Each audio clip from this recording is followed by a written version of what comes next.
And then something slightly more exciting is, you know, we have our yearly gala, the Light the World Gala, and that is on Friday, September 30th.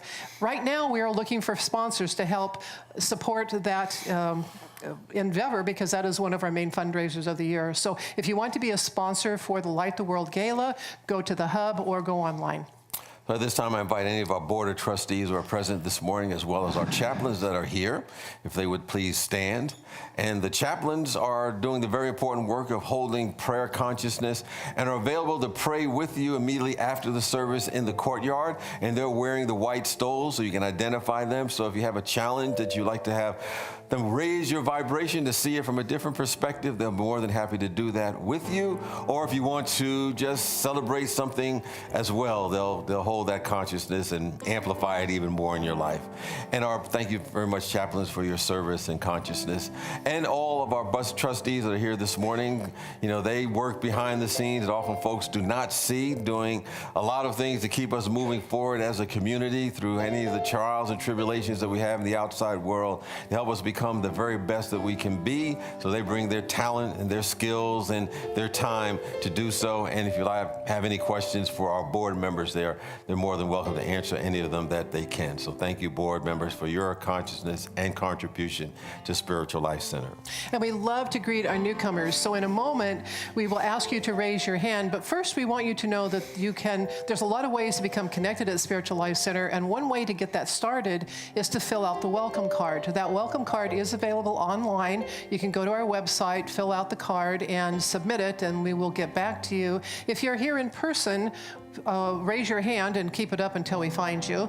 And we will give you the card, fill it out, and then take it to the welcome table where there is a gift and a very warm welcome for you. So we invite anyone who's here for the very first time, any first timer, just raise your hand. We're more than happy. Oh, we got a couple of them in the front, second row. So we thank you for your presence and being here today. And we support you on your journey as you seek to grow, develop, unfold to become the very best that you can be. And like she said, Deborah said, if you want to fill out the card to be informed at all the activities taking place that may support you along the way, you can do that. But in either case, we support you and affirm your magnificence as you move forward in your life and our world. And with that, I invite folks not only to greet our newcomers, but each and every one of you that may be near one another, and greet in a way that feels comfortable for you and say, you're marvelous and glad you're here.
All right, everybody, it's time to sing our group song.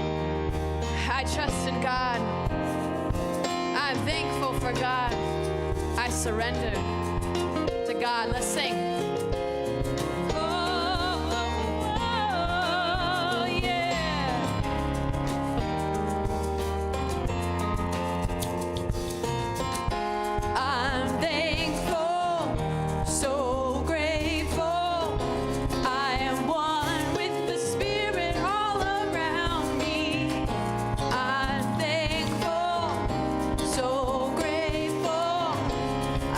Trust in God.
Please be seated.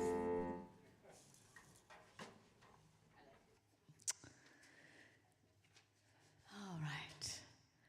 Now, as we settle in, drop into our heart space, prepare for meditation, we're going to speak together. I invite you to speak out loud our vision statement. Spiritual Life Center is a loving, vibrant family that welcomes home all people and accepts everyone, no exceptions, weaving ancient spiritual traditions with emerging wisdom. We cultivate a spiritual deepening with the divine, each other, and our planet.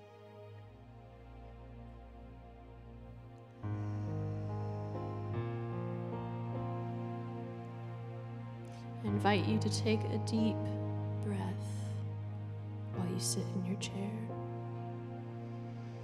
And close your eyes and sing this chant together. In the stillness of this moment, there is peace. There is peace. And in the stillness of this moment, there is peace. There is peace. And I rest and trust and breathe and know that in the stillness of this moment there is peace. Feel that peace in the stillness.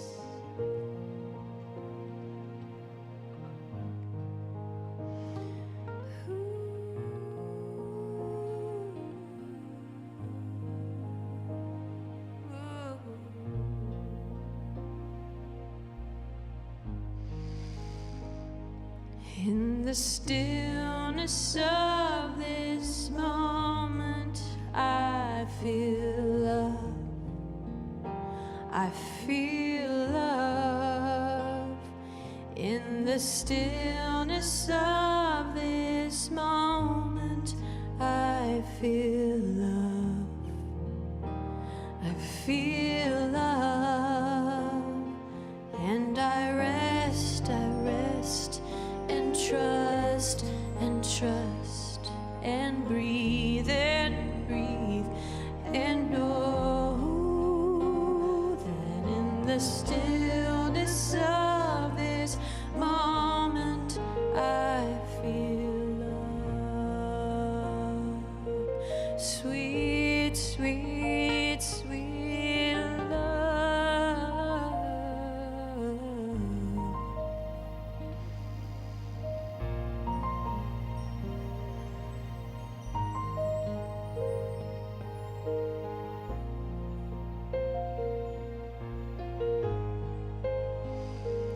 In the stillness of this moment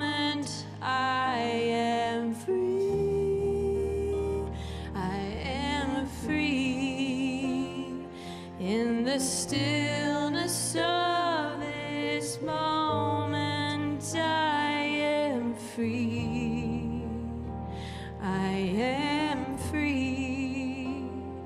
And I rest and trust and breathe and know that in the stillness of this moment I am free. I am free.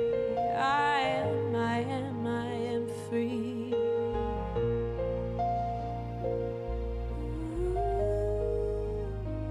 I am love. I am peace. And I am love. I am free. I am peace. And I am peace.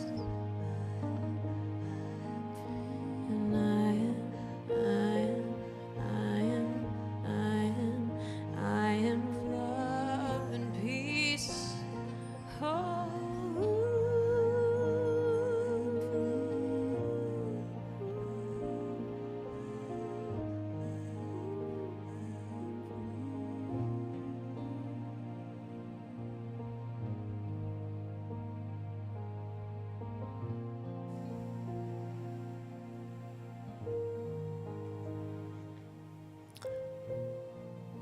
Let's take these few moments to turn within,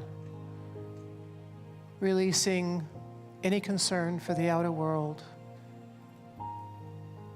And use your breath to release any tension. Drop your shoulders, loosen your hands, relax your eyelids.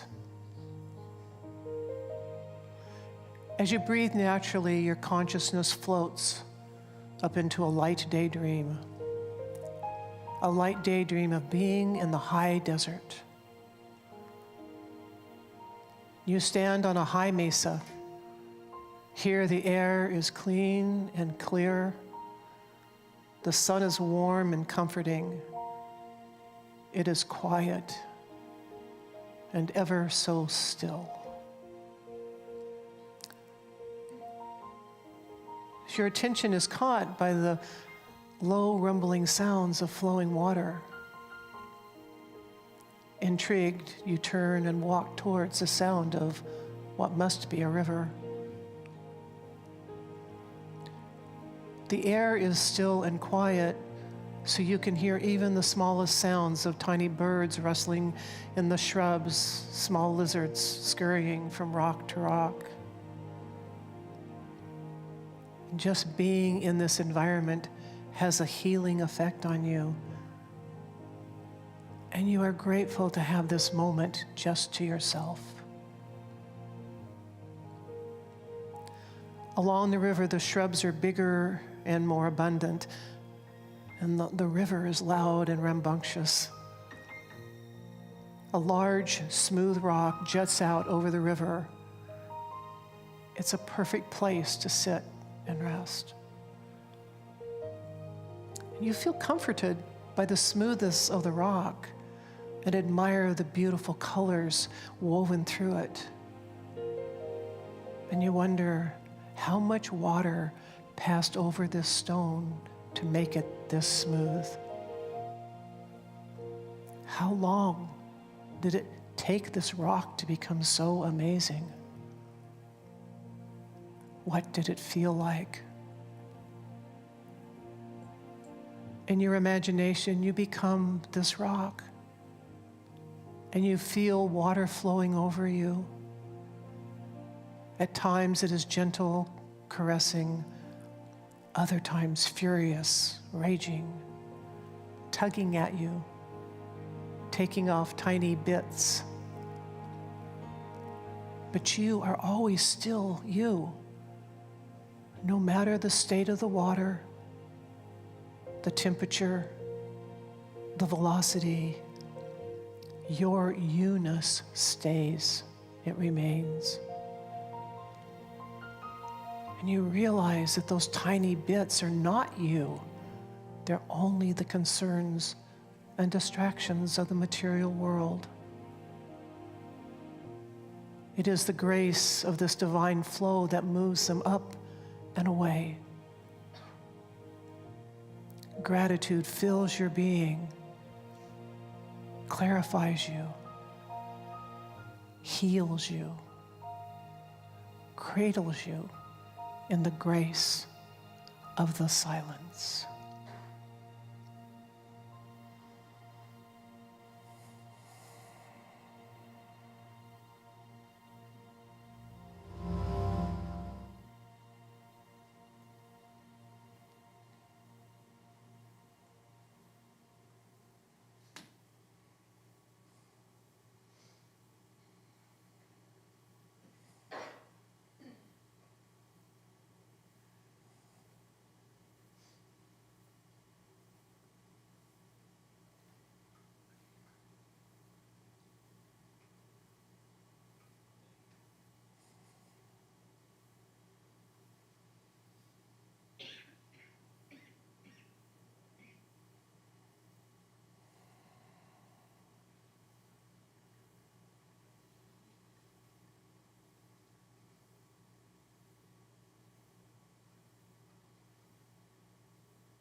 This is a glorious moment. The atmosphere is quiet and holy. The sun, the river, the sounds of the animals, the smoothness of the rock, all heal you, enlighten you. In gratitude for the insight that the joys and trials of this life do not take anything away from you, take a deep breath and begin to return to your earthly body and receive this blessing. Oh, my beloved, water, silence, life flows over and around you. Please do not fear the raging waters or love overly much the gentle ones. They offer the same grace of smoothing out your edges, healing you, keeping you holy, bringing out the very best in you as you walk in gratitude. Remember this, always.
So thank you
Grace and gratitude. Thank you once again, Laree Shiflett.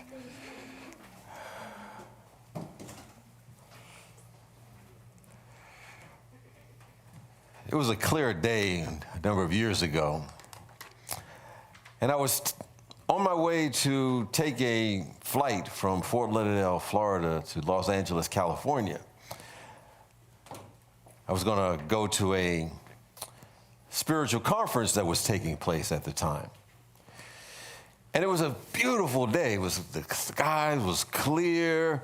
You know, I figured it's going to be a wonderful ride. And I remember, getting on the plane, and we took off, and everything was going normal. And then all of a sudden, seemingly out of nowhere, the plane just dropped.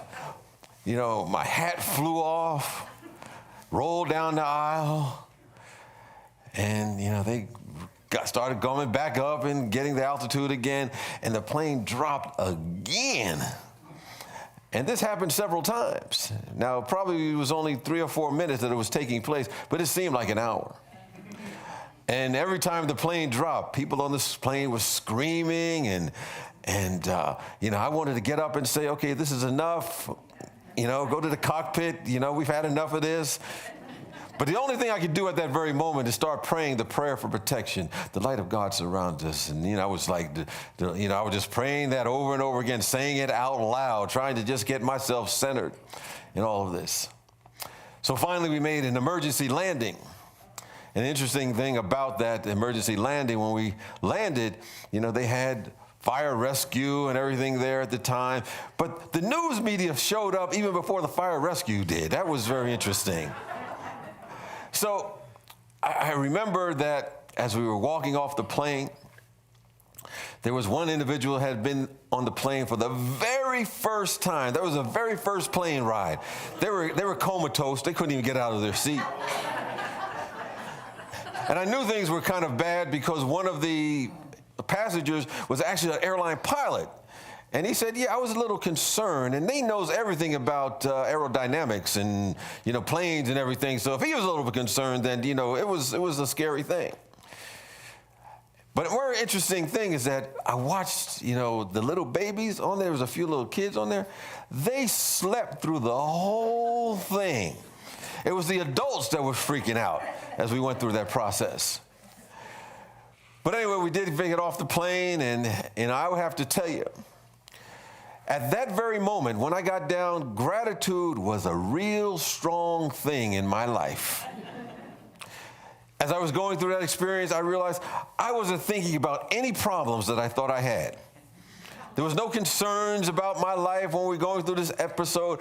I was just grateful to be on dry land.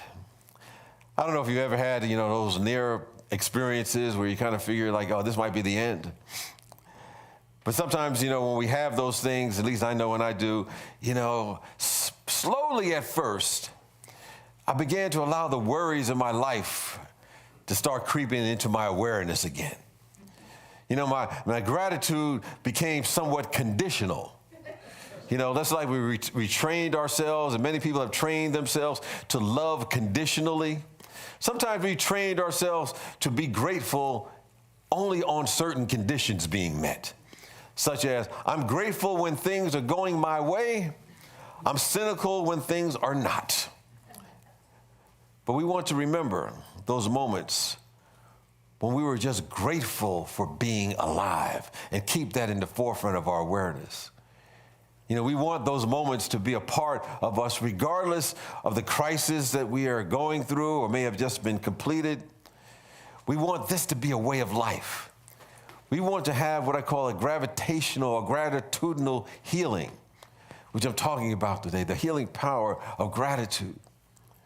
You know, a gratitudinal healing is about constantly putting gratitude in and as our attitude, and to hang in there when the facts of life are not to our liking.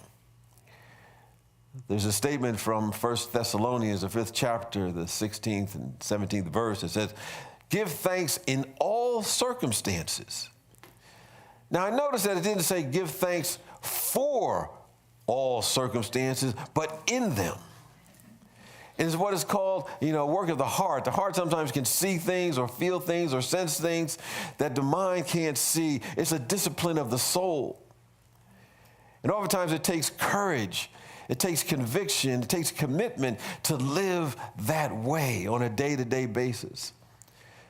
But this was the kind of courage and conviction and commitment that Myrtle Fillmore, who's the co-founder of this movement called Unity, that she had. Those who know a little bit about the history of this movement know that it really began with her having what appeared to be at that time a miraculous healing. She had what was called a terminal illness at the time. And she blessed and she thanked every organ of her body. She praised the intelligence that was in it. And she was grateful for the life force by thanking the cells in her body. And ultimately, they responded and a healing took place. But the interesting thing is that the point of the story is not the healing per se, or that she was grateful and she had a demonstration take place in her life. I don't think any of that is the real point. The real point, the real demonstration was the gratitude. The real story was the gratitude and the recognition that the wholeness of the presence, the wholeness of God, the wholeness of what I call the force was in the seeming illness. And she was grateful regardless of what the appearances were as far as her surface mind, her limited mind was concerned. And that no matter what, she was always okay because she was surrounded and living and moving and having her beingness in this presence. She was grateful for her life. That's what she was concerned about. And the healing, of course, that took place was a bonus that was added on. But that being said, there's a lot of research that's proved that there's a direct link between gratitude and our improved mental health, between gratitude and our physical health and our well-being. Nowadays there are a lot of folks that seemingly more than ever, I don't know, maybe it's because people are more open about it, but they're struggling with anxiety. They struggle oftentimes with depression. And oftentimes when we go through that, gratitude may be the last thing on our minds. But however, as it turns out, gratitude can be a key to helping with our mental health. As one study has indicated, participants who wrote gratitude letters regularly displayed significantly better mental well-being than those who did not. And in that same work, it showed that there was physical health and well-being as a result of doing that as well. I think this is what we're here to grow into an awareness of a gratitudinal healing on a daily basis. And when we begin to do that, we see suddenly gratitude springs up in our awareness, and sometimes it shows up in a lot of unexpected ways and in unexpected ways. It reminds me of a man who lived, I think they said in the story, in Budapest. And he went to a minister. I'm going to say it was a Unity minister because he was different. And he went to the minister and he was complaining. And he was saying to the minister, life is unbearable. There are 9 of us living in this one room. He asked the minister, what can I do? And the minister spun around 3 times, bowed to the east, put on his turban. He said, he said to him, take your goat and put it in the room with you. And the man was like, that's the best you could do? He was incredulous. But the minister insisted. He said, do as I say, then come back in 1 week. And a week later, the man comes back. He's looking even more distraught than before he came and saw the minister in the first place. And he said to the guy, I can't stand this. We can't stand this. The goat is dirty, it's filthy, it stinks. And then the minister said, well, now go home and let the goat out, and then come back in a week. And a week later, the man came back, and this time he's radiant. He's happy. He's joyous. He's very, very grateful and says, we're so happy now. Life is beautiful. We enjoy every minute of it because there is no goat and there's only 9 of us in the room. Understand, the conditions had not changed. Hadn't changed at all, but he had a gratitudinal healing. A shift took place. You know, I think I've talked about a couple of weeks ago the idea of sometimes when we're putting our energy or weight on one foot and we're putting all our attention on that if we want to kind of shift our perspective to put our weight on the other foot. You know, and gratitude sprang from this man because at that moment he thought there was no reason to be grateful. But in that situation was an opportunity to have an attitude of gratitude.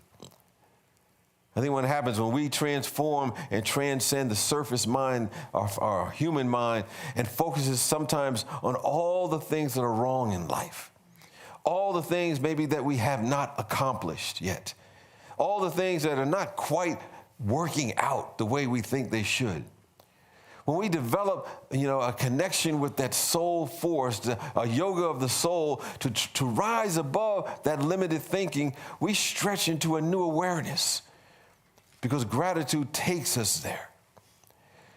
I think as we're practicing this kind of discipline, our reactive mind may react, and it does it all the time, or pretty often. And oftentimes it sends out a lot of tension of disbelief about how life is. But we can breathe through it anyway. And we can allow gratitude to kick in. And when that happens, it expands our perspective, and that perspective lasts, and it lasts, regardless of the circumstances that we seem to victimize us. I say seem to victimize us, because we're really never victims. Sometimes we're volunteers. But we see it as victimization. But those who have practiced gratitude at this level have come to the point where they are no longer using it to let God give them something or try to get God to give them something. He said, okay, and I'll be grateful, and then I know I'll get something from this universe. Instead, they are hanging out in gratitude, and they're celebrating their existence in and as an energy, an expression of the presence of God. They're celebrating their life. So we're no longer waiting to live life or waiting for external conditions to change or to take place outside of us. We're not waiting for some kind of improvement before we become grateful. The reality is we can't improve upon life. The essence of life is the same yesterday and day forever. It's an energy, but it doesn't mean that conditions cannot improve for us. They can.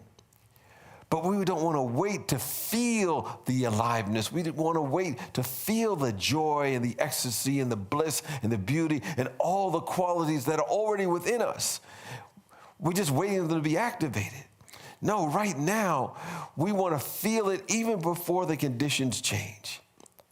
If we live with that feeling tone, with that kind of gratitude, we discover, yes, circumstances do change. Life does get better. It does begin to improve, but we will not wait holding back on life until such action happens. I was talking to someone about, having that gratitude regardless of what things go through right now. And they said, I'm a little frightened to do this because if I do, because I think I might be sending the universe a mixed message. The universe might be thinking, well, if, you send life energy that says, about how alive I am and, how grateful I am before I get what I think I want, then God's going to think that I'm all right with things right as they are, and I won't get anything more. And I said, no, it doesn't really work like that. That doesn't work like that. The law is basically this. The spiritual law is this. The law corresponds by responding to the nature that is already within us now. You got to feel the aliveness. You've got to feel it. You know, there's a song that goes out, said, it ain't got, and how does it go now? Let me think. It don't mean a thing if it ain't got that swing. Ever hear that? Well, I think there's another phrase that I've come up with. It don't mean a thing if it ain't got that feeling. You got to feel it right now. Sometimes people walk through life in a particular mode, and they block their gratitude. And they walk through the world being kind of cynical, constantly looking at life through, a limited lens and wondering and looking at what's wrong. And they turn their sight around so that it only feeds back to them all the things that are going wrong in life. I have a family member whose name will remain anonymous to protect the guilty. Sometimes I'm there with him, and he's always talking about how life isn't working out. How when things go wrong, it's always somebody else's fault, and who was wrong and who did it. And they never fully participate in life because they're cynical about everything. They don't trust God. They don't trust the universe. They don't trust themselves. And they have developed a mental habit of talking to themselves about how everything is wrong. But be aware that that kind of cynicism, that kind of chronic complaining is always looking for what's wrong in life, and it's only a habit. It's a habit that sometimes we tell ourselves about, over and over again till it becomes a way of life. It becomes a point of view. It's a mental energy. As I like to say, it's your dude that's putting you in that mood. It's putting you in that mood. It's that dude. But here's the thing. Cynicism and gratitude cannot truly occupy the same mental household for long. It's very, very difficult. I would say it's impossible to be cynical and laugh at the same time. You can't laugh and frown at the same time. I tried to do it. I don't know. I'd like to see somebody try to laugh and be frowning at the same time. It can't be done. So there's only one way we can focus our attention at any given time. And those who are cynics never fully participate in life. They never come into their full power. And gratitude becomes something they place a hold on until something turns out right. So even if something turns out right, even if it does, according to what they think right is at any given moment, it may still turn out wrong. They really can never receive the blessing because it's coming through a limited view of life, a small lens, and it's not large enough for the good of spirit to come through. There was a young man, I think his name was Chuck. We'll call him Chuck. And he was one of those cynics about life. He was a chronic complainer, and I always like to say when we are chronic complainers, we're really saying in so many words, I can't see God, I can't see the good. And Chuck could never find within himself to be grateful. And he was blocking the receiving of the blessings that were always in front of him. But Chuck had a good friend. His good friend was named Bob. And one day, Bob's wife called up Chuck and said, Chuck, Bob just, had a heart attack. He's okay right now, but I got some news I need to give him, but I'm a little afraid to give it to him because, it might send him back into that same state. And what I would need to let him know, he just won the lottery. But I don't want to tell him that because I don't want him to keel over, from the news. And he asked Chuck, well, Chuck, can you help me? And Chuck said, well, I'll be right over. Let me talk to Bob. I've known him for a long time. So he said, Bob, I want you to imagine that you just won $2 million. What would you do with it? And Bob said to Chuck, Chuck, I know you've been going through some hard times. You've been struggling. I'd give most of it to you. And Chuck keeled over and had a heart attack. I think because of his cynicism about life, him being a chronic complainer, and having a consciousness of ungratefulness, he could not receive the blessing that was there for him. I think when we step into the realm of gratitude, we make ourselves available to the blessings that sometimes we say it's just too big for us to imagine. You know, gratitude keeps us pliable. It keeps us receptive. It keeps us absolutely yielding and available to the blessings to pour and to pour and to pour into our life. But if we're cynical and have complaints and a negative mindset, it keeps us brittle. It keeps us controlling. Sometimes keeps us even manipulative.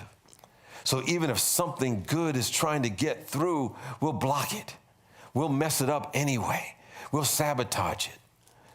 So we want to become and have a gratitudinal healing with the awareness that our life is always the life of God, that we're one in this presence.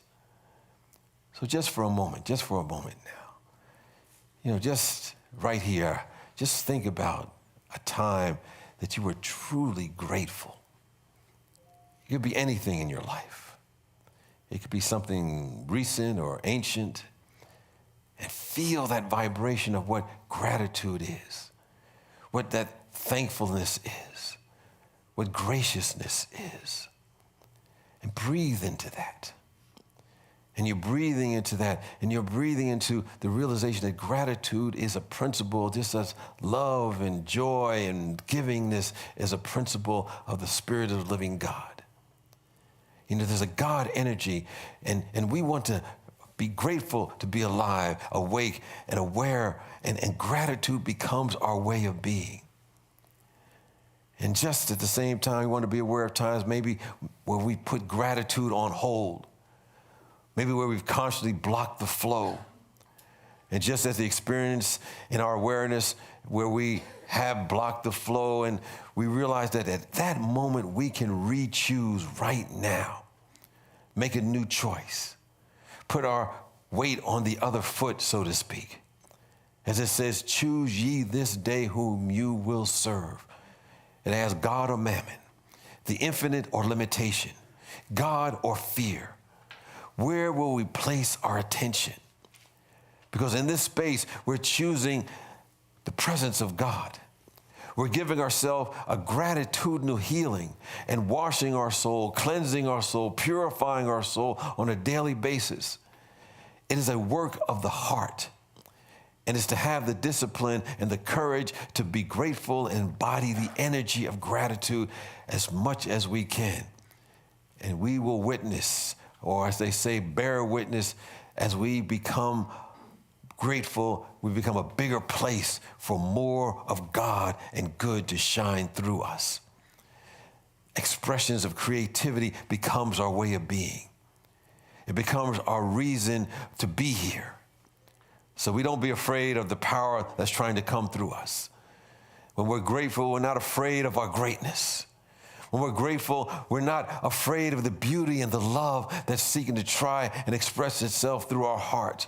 When we're grateful, we don't put life on hold, waiting for conditions to be just right. We're standing sometimes when we do that on the outside, looking in. No, what we want to do is jump right on in, be grateful, and then watch what happens. Because that good is already happening all of the time. It's just trying to happen through us. And that happens when we have a gratitudinal healing. So have a gratitudinal healing today. Peace and blessings to you.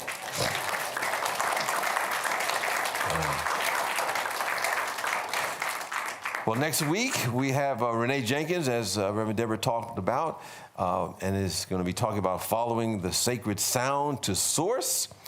And right after that, I think at 1 o'clock, he's going to have his workshop. We're going to have some food in between. So if you want to hang out to get some food in between the service and the workshop after our 11 o'clock service, we invite you to do that.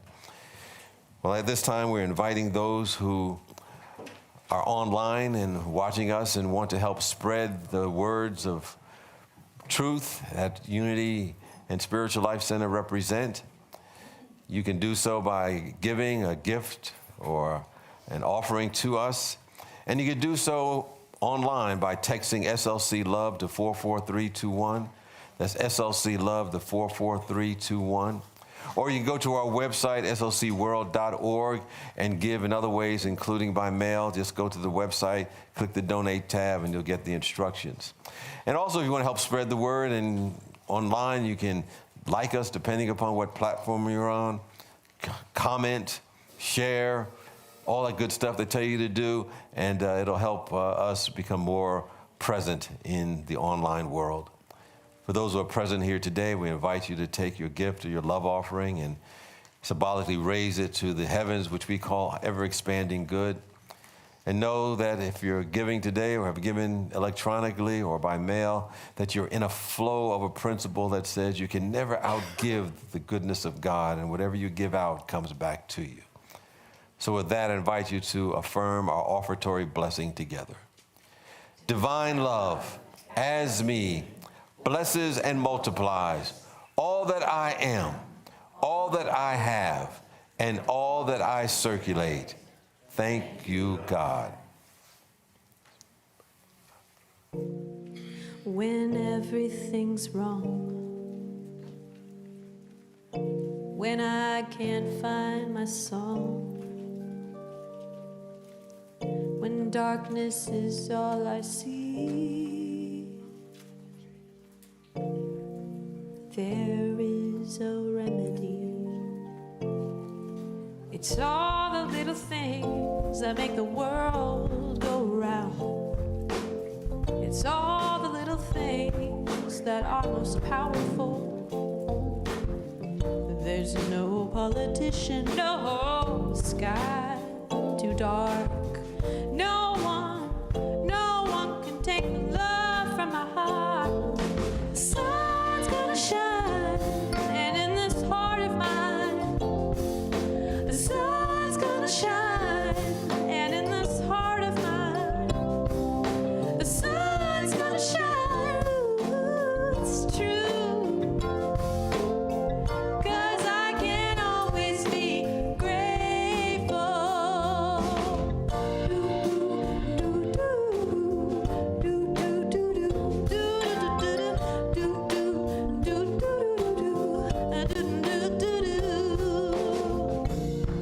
When the loudest sound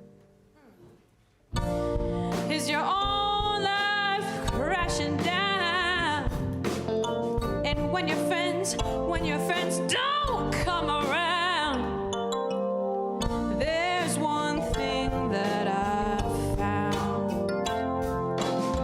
It's all the little things, all the bells that ring, the green, green grass, and the birds that sing. I'm gonna choose the bright side to see. No one can take that away from me, 'cause the sun's gonna shine, and in this heart of mine, the sun's gonna shine, and in this heart of mine, the sun's gonna shine. It's true, 'cause I can always be grateful. Do do do do do do do do do. Let's break it down. Ready? So bring it on, bring it on, bring it on, bring it on now. Bring it on, bring it on, bring it on, bring it on, bring it on, bring it on now. Sing it on, sing it on, sing it on, sing it on now. Oh, I'm singing on, I'm singing on, I sing on. The sun's gonna shine in this heart of mine. The sun's gonna shine, and in this heart of mine, the sun's gonna shine. It's true, 'cause I can always be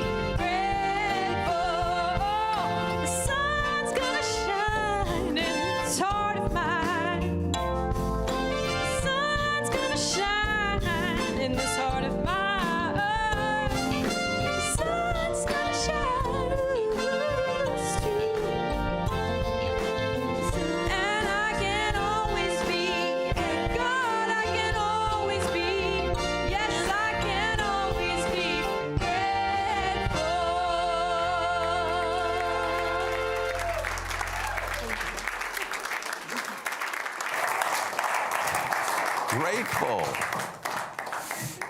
Always grateful. With a consciousness and energy of gratitude, we give thanks for those who have given today to support this community and to provide a place for those who are seeking to grow, develop, and unfold in their own life, to bolster their own spiritual growth. Knowing that each of us have an opportunity to evolve, and as we evolve, everyone is lifted up. We also acknowledge all those who have left prayers in the prayer box, for we all have challenges and bumps along the way in our life. But we know that there is a presence, a power, a love that has the answer even before we know what the question is or what prayer to present. As that statement goes, before they call, I will have already answered you. So the answer is there, and our job is simply to lift our awareness, our vibration, our oneness with what has already been done. And so we do that as we affirm those prayers for those who have left them today.